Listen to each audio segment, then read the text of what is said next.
put it in the sting, and the nicotine takes the pain out. Yeah. So tobacco's good. Yeah. Any other ideas what we mentioned? Ledger or note paper? Yeah, definitely. Although at this time, it was hard to come by paper. All the paper was being used for the military, all the higher ups in the military. So if you had a scrap of paper, you would definitely send it and use it. You write a note. And since you didn't have much, you'd write on one side and your soldier would write back on the other. And then you guys would write each other back and forth in the blank spaces until the whole page was used up. And then that was it until you got another piece of paper, hopefully. I mean, I guess if you got so desperate, you could rip a page out of a book if you had one, or use an old newspaper if you had one. But plain old paper was hard to come by. This is fake. I didn't write anything on it other than Dear Soldier. So it's a fake letter, but paper was really scarce. So they'd write out their letter, and you'd write your secret message in invisible ink. You'd either write it in the margins over here, or maybe you'd write it in between your lines, or maybe like down here where you sign your name. You'd find a good blank spot to write a little secret message. And that's if you're using invisible ink. Closer to witchcraft than it is. They can treat injury. They can't treat illness so well. You got the flu, we'll give you a laxative. That's actually what they did. That's counterproductive. We don't do that. And so, bleed, blister, purge. You've heard of this. All right, so I'm looking for ways to do such things to you. Get some tools out. Okay, this is lovely. That's what gangrene looks like, by the way. Just in case you haven't had that in a while. So, yeah, my kit is very medieval. Okay, almost there. Never mind that. Okay. Larry, you filming me? I'm not talking. Okay. All right. The bleed, blister, purge. We'll take you back to that. Bleeding is something that was done to balance the four humors. Okay, the yellow bile, black bile. It's completely made up. They just guessed at what was going on inside the human body, and they said, well, if you're ill, then we need to balance that. And for hundreds of years, they've been doing a type of bleeding. One thing is if you've ever given blood or you feel dizzy, right? That's a change in how you feel. And so if you go give blood and you feel dizzy, the doctor says you're going to feel better in 7 days. Well, today we know on the back of every medicine it says if you're not feeling better in 7 days, then stop taking this, because naturally in 7 days most things go away. And they were known this. So bleeding, I always tell the kids, it's like, okay, so you can go to George Washington's website and read the story of his death. He's an old man. He's got probably bronchial pneumonia of some sort. He's out working in the fields in an ice storm. He gets sick. He goes to bed. He's very sick, high fever. What do? They send for his surgeon. They send for the overseer of slaves, and they send for the nearest surgeon.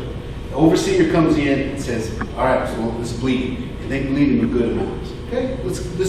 It's more than I want to talk about. It's somewhere like a quart. Okay? It's a good, even if it's 8 ounces, it's on his website.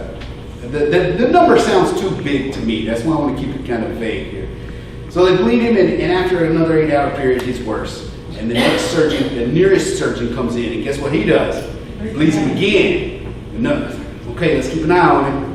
And then his surgeon finally gets into town after a day or so. He bleeds him another. George Washington died of severe blood loss, right? And his surgeon said, you got him. But my point is, why? All those people were trying to save his life. The best surgeons in the world were doing what they thought.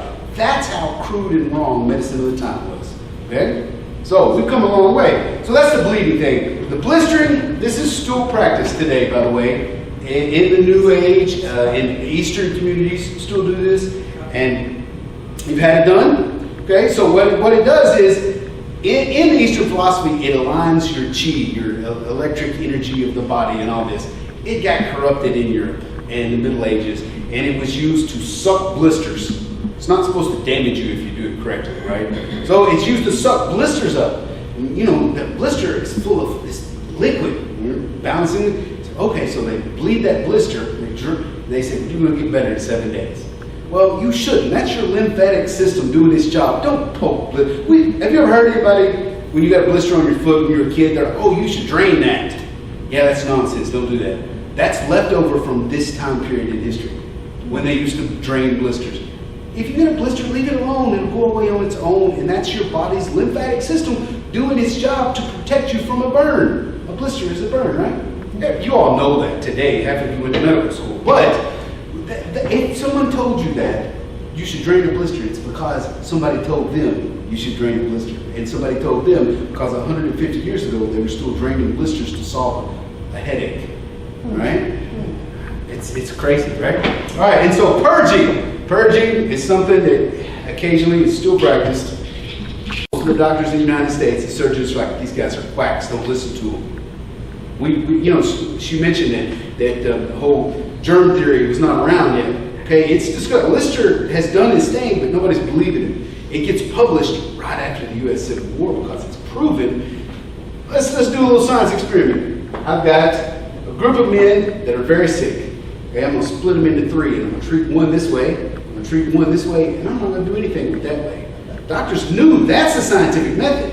And then so I could say, okay, well, this group of men showed a significant change. Journal that. All right. They all died anyway, but they had significant change. This was, you know, people were, oh, it's bloody battles. Most of these guys died because they didn't wash their hands. Dysentery kills more men than any other thing in the U.S. Civil War. This is getting close. We're getting close to modern warfare. 60% of these men who die of battle-related injuries. Okay. That means, no, I'm sorry, 60% die of illness, 40% die of battle-related injuries. It's better than the U.S.-Mexican War 16 years before. 90% of those guys died of illness. Yeah. Quickly slide. Look. Oh, it's time for us to leave. But let's talk about the amputation.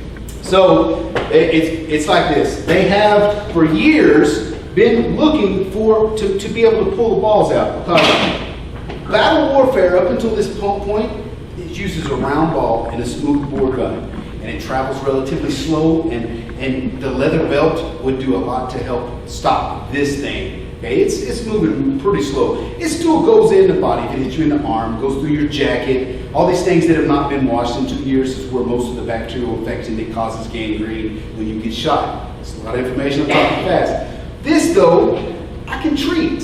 It goes in and stops. I can find it. I can pull it out. I can clean your wound. And after a couple of days, if then you start growing black fingers, I can cut your arm off. But I can try to do this.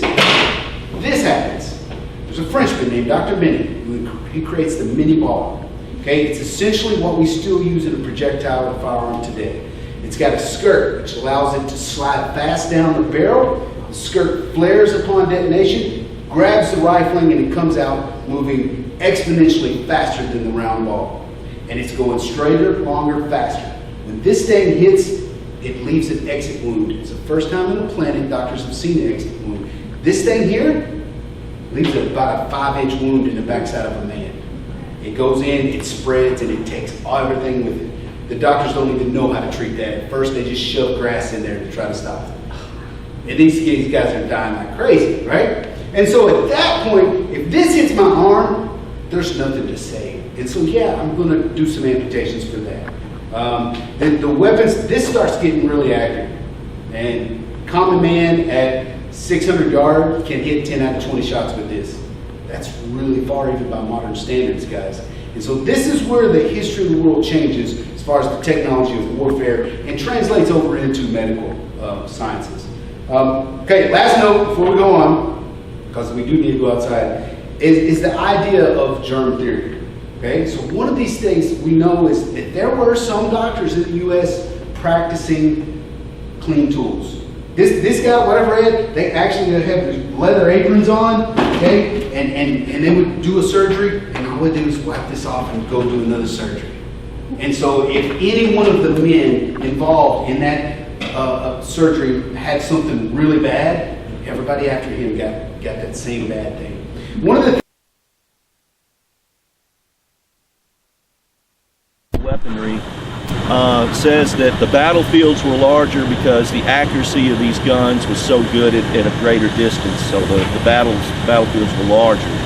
But really what we're finding now is that most of these guys, if you've got a general accuracy of about 450 yards with this, these guys are actually in reality moving up much closer, as close as 100 yards.